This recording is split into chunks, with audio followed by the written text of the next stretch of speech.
This is Andy Purewal for Boxing Social in association with Betfred, and I am delighted to be joined by Carl Greaves over Zoom. Carl, how are you doing?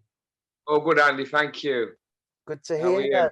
I'm good, thank you, mate. It's good to catch up. We'll go straight into it. Before we come on to last night, we'll start off with your charge, David Avanesyan. When we last spoke, he didn't have anything kind of official. We was contemplating certain top tier names in the welterweight division. Now he's going to be defending his title against Liam Taylor on Sky Sports. So just start off with that, Carl.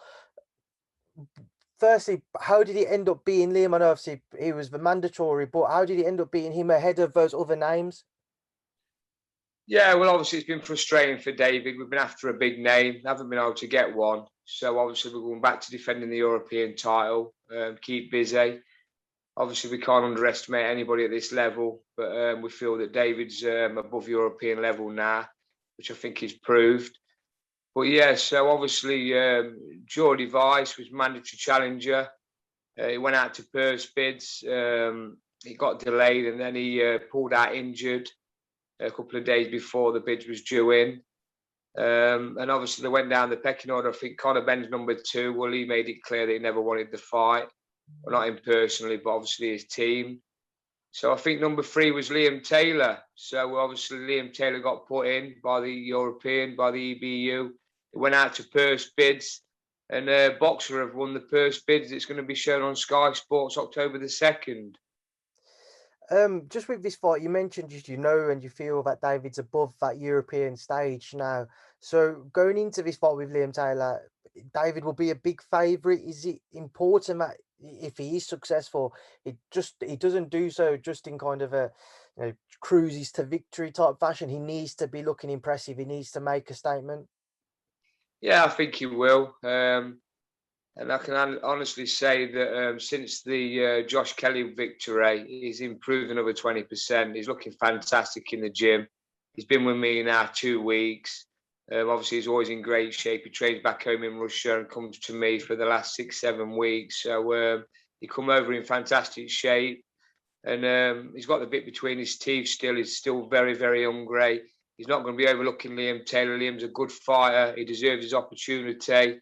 What is he, 22-1, and obviously he reversed his defeat against Tyrone Nurse, which was a long time ago. So I don't think he's been beat for like 5 years. He had that technical draw against Chris Jenkins, who he actually had on the floor a couple of times. So he's a worthy challenger. He's a good fighter. He's tall. He's upright. He's big. So yeah, we can't underestimate him. But David's looking fantastic, like I say, and he's really ready for this. Can you just expand a bit more on that as to how come you guys weren't able to secure one of those other top tier names that you were chasing for quite some time on the back of that Kelly victory? Yeah, obviously when he beat Kelly, I mean, obviously as we Matchroom, Eddie come on here and obviously said live on Sky that David deserves a big fight next. Obviously, either a world title eliminator, even a world title. He reeled off some names. Obviously, they haven't been able to deliver them names. Obviously, I know it's difficult. I mean, people are tied up, people are contractually in order to defend against the challenges and what have you. But it's just been frustrating. So I think obviously Matchroom offered Neil a few names. They didn't fit. There was names that didn't really suit what we wanted. And obviously, we just decided to defend the European, and this is the position we're in now. Obviously, as you mentioned, Boxer won the purse bids for this fight against Liam Taylor. So for David to be back on Sky, how big of a platform could that prove to be for him, especially with Sky recently announcing not just their intentions to stay involved in the sport, but how they're going to look to go about doing so? Yeah, I mean, it's massive. I mean, obviously, David's well known on Sky after the Josh Kelly victory.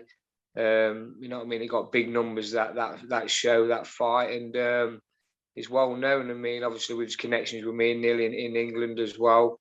I mean, we're getting his name out there over here, and I'm pretty sure he'll bring a few supporters over to Wembley when he boxes. But yeah, it's a big platform, Sky. I mean, obviously, they've come back with a bang. I mean, I think people were writing Sky off, but obviously they've got the deal with Top Rank, and obviously they've got the boxer behind them now promoting with John Wish, who knows the boxing game inside out. He ran Matchroom for 20 odd years, so it's a big thing. I mean, Sky's a massive platform, and it's great that David will be defending his European title on Sky. Carl, obviously, just move on to the events last night and start off with a man who I'm sure you would have kept a close eye on as to how he got on, Conor Benn. UD victory against Adrian Granados. Firstly, what did you make of Conor's performance and his win? Yeah, I wasn't impressed. I think he struggles with movers. I mean, Granados never come to win. He never come to fight, really. He was a bit negative on the back foot. But he had his successes. He was catching Conor coming in. I mean, Connors was reckless. Don't think about defence. He's obviously all gun-ho, looks for the big shots. I mean, he was throwing that much power in shots at one time. He threw a left hook and did a 360-degree spin like. But yeah, so he got the job done. I mean, on the scorecards, he won every round. I mean, Granados had success, like I say. And it just shows you that Conor isn't ready for the likes of David Avanesyan. You can understand now when you're watching that why they're avoiding David. And I don't blame them, to be honest. I mean, obviously they're doing a good job with Conor. They're matching him right. They're getting him the right fights at the right time. They're getting these names that's been big names, been in with champions over the years, world champions, former champions. And obviously it's looking good on Conor's resume. But no, I don't think he's ready for the elite, nowhere near. And obviously last night's performance proved that. Something I was going to ask you, you said that he's just fair. He's nowhere near ready for those top guys. Let's say if, after the Liam Taylor fight, David's successful, Conor maybe has one more and he's successful. What type of test do you think Conor would pose to David if a fight was agreed in, say, 6 months' time? It depends how David approached it. I mean, obviously, it proved last night that Conor struggles with movers. You know what I mean? He struggles with movers. You could outbox Conor pretty easy. But David wouldn't do that. David was here watching the fight with me last night, and he knows that Conor's no match for him. He wouldn't underestimate him, but I think it'd be an easier job than the Liam Taylor fight, to be honest, because Conor will be there to be it. And the way David's performing at the minute, you can understand why they're avoiding him. And then just to move on to that main event, unfortunately, we didn't get to see how it would have unfolded. Josh Warrington, Maurizio Lara, a technical draw at the end of that second round. Just going back to that as well, Carl, what was your take on how the events unfolded and obviously the head clash, which meant the fight could no longer continue? Yeah, it's disappointing because it was warming into a great fight. I mean, it was both having success, both landing good shots. I mean, Lara's dangerous. She's very crude and awkward, throws ungangly shots. You don't see a lot of them coming. But Josh seemed up for it last night, and I'm pretty sure he would have got the victory. But obviously, like we say, it was disappointing, the head clash, but it was a terrible cut when they zoomed in on it on the camera. It was a bad cut, and it deserved to be stopped. It needed to be stopped, which it did. But I mean, it's frustrating for the 20,000 fans that's bought tickets to come and watch a good fight, and obviously the boxers as well, who's put weeks and weeks preparation in, you know what I mean, and early morning runs and hard training sessions, and you know what I mean, putting themselves through hell, and obviously that happening. It's just boxing, it's frustrating, but it'll build into a good fight. There wasn't a lot in it. Josh had to be on his game because Lara's heavy-handed, you know what I mean? He's very crude, but he's heavy-handed and he can punch. But I think Josh might have got the win last night. He looked like he was up for it, and he was boxing quite well. Do you think we'll see a trilogy fight, or do you think both will end up going down different paths now? Because of the severe injury of the cut, how bad it was, I think Josh will probably have another fight pretty quick. Like Eddie said, they want to get him out quite quick. I mean, that cut's going to take a long time to heal. I mean, it will heal, but it's inside that's going to matter, and it takes a long time, them sort of cuts to fully heal.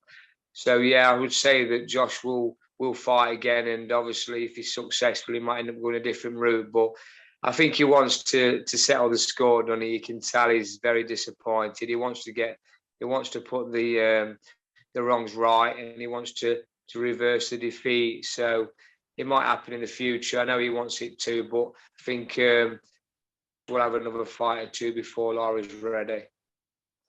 And of course, Carl, just one final one. Maxi Hughes overcoming Giovanni Straffon with a terrific display and performance. What did you make of his win?